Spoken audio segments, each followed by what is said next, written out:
మీరు శాంతి గారి కోసం వచ్చాం. లోపలికి రండి. శాంతి,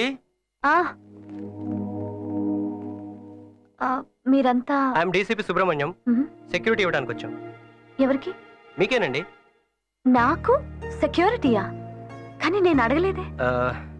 కానీ మీ మదర్ వచ్చి మాకు జరిగిందంతా చెప్పారు. ఎలాగైనా సెక్యూరిటీ కావాలన్నారు. అందుకే ఈ బందోబస్తు. సార్, నాకేమైనా జరుగుతుందని మా అమ్మ భయం. అందుకే మిమ్మల్ని అప్రోచ్ అయ్యారు. బట్ నాకు సెక్యూరిటీ అవసరం లేదు. I don't want any police protection. What a joke! మీరు మాకు సెక్యూరిటీ ఇస్తారా?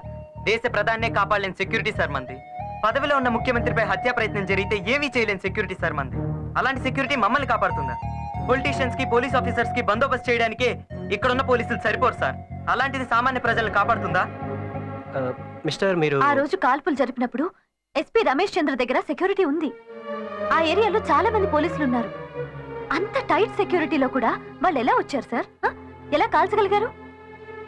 మీరిప్పుడు చెప్తున్న ఇదే సెక్యూరిటీ మరి అప్పుడు ఎందుకు ప్రతిఘటించలేకపోయింది సార్? ఎస్పీ రమేష్ చంద్ర ప్రాణాల్ని, చైతన్య ప్రాణాల్ని ఎందుకు కాపాడలేకపోయింది సార్? అయినా నాకు సెక్యూరిటీ అవసరం లేదు సార్. ఒకవేళ మీరు నాకు సెక్యూరిటీగా పంపించినా ఎవరిని పంపిస్తారు? సామాన్య ప్రజల్లోంచి వచ్చిన ఇదిగో ఇలాంటి కానిస్టేబుల్స్నేగా పంపిస్తారు. మమ్మల్ని కాపాడటం కోసం వాళ్ళెందుకు సార్ చావాలి? మా కోసం వీళ్ళని కోల్పోయినా వాళ్ళ కుటుంబం ఎందుకండి ఏడవాలి? మా కోసం ఎవరు చనిపోకూడదు. ఒక మనిషి ఇంకో మనిషిని చంపకూడదనేది నా వాదం. అలాంటప్పుడు నేనే సెక్యూరిటీ పెట్టుకుంటే అర్థమే ఉంది. నేను సెక్యూరిటీ పెట్టుకుంటే నేను భయపడుతున్నానని అర్థం. నేను తప్పు చేస్తే భయపడాలి. నేను చేసే పోరాటంలో పొరపాటు ఉంటే ఆయుధాలు అడ్డు పెట్టుకుని బతకాలి. నేను తప్పు చేయనప్పుడు ఎవరికి భయపడాల్సిన అవసరం నాకు లేదు. అది వాళ్ళైనా సరే, మీరైనా సరే. నాకు 20 ఏళ్ళు వచ్చినా మా అమ్మ దృష్టిలో నేను ఇంకా చిన్నపిల్లనే సార్. అందుకే నాకేమవుతుందో అన్న భయంతో పాపం సెక్యూరిటీ అడిగింది. I'm sorry. నువ్వు చెప్పినవన్నీ నిజాలేనమ్మా.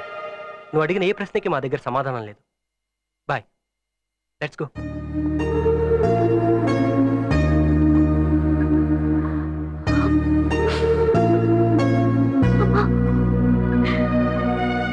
ఏంటి మొండితనం? సెక్యూరిటీ వాళ్ళు వద్దంటున్నావు. నీకేమవుతుందని క్షణ క్షణం భయంతో చదువుతున్నాను రా. నీకింత ధైర్యం ఎక్కడి నుంచి వచ్చిందిరా? అమ్మా, చిన్నప్పుడు నేను 2 అడుగులు వేసి పడిపోయాను కదా అని నువ్వు నన్ను నడిపించడం మానేసావా? వేలు పట్టుకుని మరీ నడిపించేదానివి మర్చిపోయావా అమ్మా? ఇది కూడా అంతే. జీవితంలో ఎదురు దెబ్బలు తగులుతూనే ఉంటాయి. ప్రతి విషయంలో ఏదో ఒక ఆటంకం కలుగుతూనే ఉంటుంది.